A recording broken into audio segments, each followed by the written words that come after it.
आणि एकदम छोटी होती ती, त्यावेळी स्वामीजीने आणली होती. हां आता नंदिनी 7-8 दिवसानंतर येणार आहे.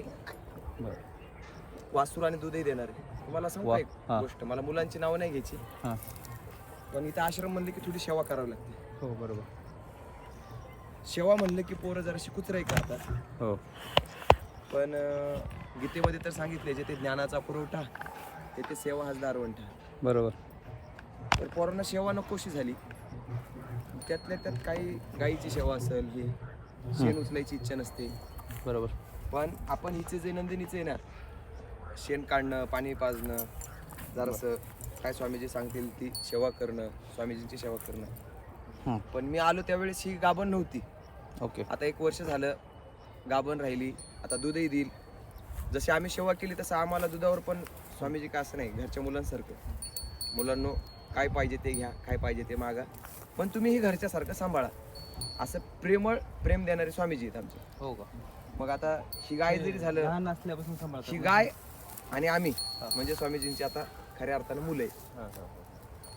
तर जशी गायीची काळजी तशी मुलांची काळजी, जशी आणि मुलांची काळजी तशी शेवटी जो सेवा करेल त्याला, तुम्ही जरा भेट ती, तर शेवटी जो सेवा करतो त्याला सेवेचं फळ मिळतंच. बरोबर आणि त्याचं फळ म्हणून आता आम्हाला दूधही मिळेल.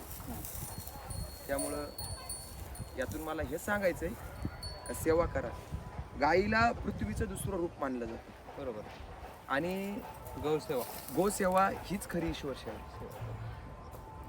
आणि एकदा बाबांचं मी वाक्य ऐकलं होतं, आत्माराम बाबांचं, का ते जो गाईची सेवा करतो त्याला ज्ञान प्राप्त होतं. कशाचं ज्ञान प्राप्त होतं त्यांनी सांगितलं होतं, ते माझ्या थोडंसं लक्षात नाही, वेदांचं का काहीतरी असं सांगितलं होतं, एक वाक्य होतं त्या वाक्यावरून. आणि माझा आधीपासूनच गाईवर श्रद्धा आहे. आमची गावाकडे गाय आहे, ती गाय एकदम लहान असतानापासून आम्हाला लोक म्हणायचे गाभण जात नाही, गाभण जात नाही, विकून टाका, काय पोचतं, वांज गाय काय पोचतं.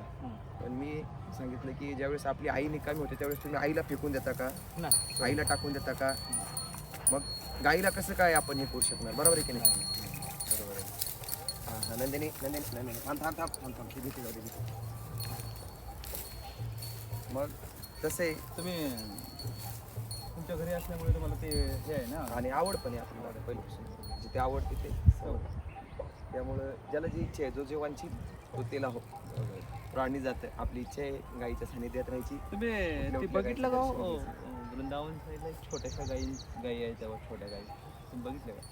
त्या गायी कुठल्या असतात, कशा असतात काय माहिती आहे का त्याच्यावरती? त्या गाईचं काय माहिती नाही, घरात सांभाळणारे पण झाले ही गाय आपल्या इकडे छोट्या ही गायी गावरान गाय मधून आहे, पण ही गिर गाय आहे, गिर गाय. ना. आणि ही दूध भरपूर देते. हिचं एका टायमाला बहुतेक 5 लिटर दूध निघतं असं त्यांनी सांगितलं. नाही नाही, पण पण आपल्याला जबरदस्त 2 लिटर जरी मिळालं तरी पास झालं. नाही सगळ्यांच्या तसं काही हे नाही at a आहे. time. गाय वासराला दूध सांभाळता, सोडायचं. गाईचं कसं आणि याही पुढे जाऊन तुम्ही मागणार, ही गाय एकदम एवढी खराब होती, हां. स्वामीजींनी तिला एवढं छान केलं व्यवस्थित का एकदम खराब गाय आज एवढ्या टॉप लेवलला आली.